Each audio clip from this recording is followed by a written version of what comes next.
And a developing story out of the president's hometown as a group of black activists in Chicago share their thoughts on his State of the Union address. To say they were unhappy with his promises may be a bit of an understatement. What he did was confirm the lack of involvement, the lack of concern for our community. He doesn't care. He's been more hurtful to the black race than he has been helpful. I say to the president that you've done a grave disservice to us, and you'd be better just go ahead and step down. I mean, you can't turn this around. Joining me now, a man featured in the remainder of that video. Paul McKinley is a grassroots activist and a former GOP congressional candidate. He's also a member of the organization VOTE, Voices of the Ex-Offenders, which puts young men to work after they've been to jail. And he has had some legal troubles in the past himself. Paul, good to see you.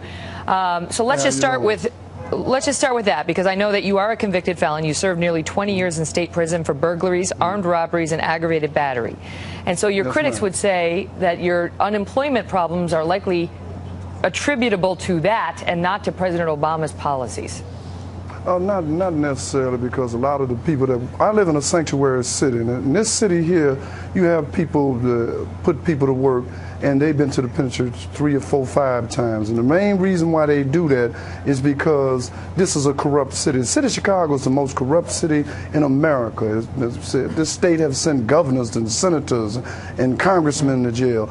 And the city of Chicago, because of just nepotism, patronism, corporatism, whatever you want to call it, it is an extremely corrupt city, and so you can't really use that about Chicago. Because there's so many ex-cons running around, and actually many of whom have held office, as you accurately point out.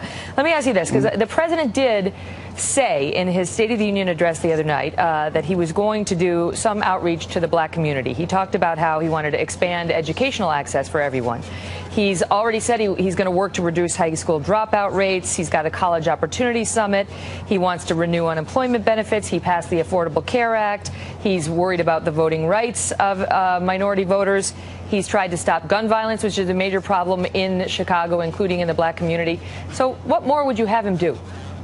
First of all those things are very generous, but we don't just need that. We need the president to deal directly. First of all, we need to for him to say something directly to the black community. Stop beating around the bush. He seems like he's embarrassed. And we don't need a trophy president. Black folks we need a real man to stand up and grab this bull by the horns in the city of Chicago, which is a corrupt city. This is the machine that we're dealing with. This city is so corrupt. There's no other city like this that had 2 football fields of marijuana being grown in the middle of the city.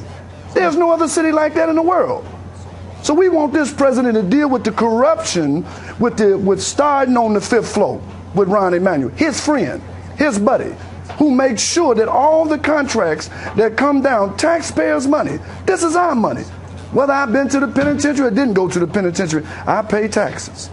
And when I pay taxes, I have the same opportunity as any other citizen, because I did not lose or forfeit my citizenship in America. And I'm saying that this president has not said anything concerning the African American community to make sure that he solved our problem. I got it. And the unemployment among black youth is still almost 400% higher than that of the national rate. So there is still a major problem. Paul, all the best to you. Thank you very much.